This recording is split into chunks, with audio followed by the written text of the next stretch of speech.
तर बोंदूखराच्या कार्यालयावरती ईडीने मोठा छापा टाकलाय। हो, ईडीचा छापा पडलेला आहे। नाशिकच्या कॅनडा कॉर्नर परिसरात ही मोठी कारवाई करण्यात आलेली आहे। बेनामी प्रॉपर्टी कागदपत्र जप्त केल्याची माहिती आहे। हवाला, मनी लॉन्ड्रिंग, ट्रेलचे धागेदोरे या सगळ्या प्रकरणात सापडलेत। तर शेल कंपन्यांमधून पैसे फिरवण्याचं नेटवर्क उघड झालंय।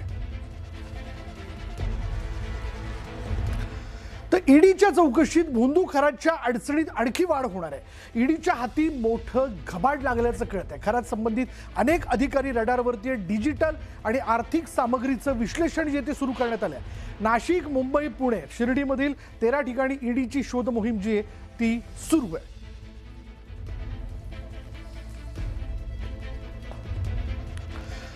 आणि खरातला आज पुन्हा एकदा न्यायालयात हजर करण्यात येणार असून व्हिडिओ कॉन्फरन्सिंगद्वारे कोर्टासमोर त्याला सादर केलं जाईल। लैंगिक शोषणाच्या 4थ्या गुन्ह्यातील पोलीस कोठड्या संपत असल्यानं तपास यंत्रणा नव्या गुन्ह्यांच्या ताब्यासाठी अर्ज दाखल करणार आहे। तर एसआयटी कडून पुढील चौकशी करता अधिक वेळ मागितला जाण्याची शक्यता आहे। रविवारी पुन्हा पोलीस रिमांडवर सुनावणी होण्याची शक्यता असून कोर्टाच्या निर्णयानंतर पुढील कारवाई स्पष्ट होणार आहे।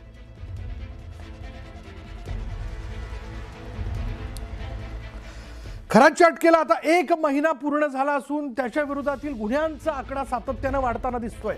नाशिकपासून अहिल्यानगरपर्यंत तब्बल 16 गुन्हे नोंद झालेत।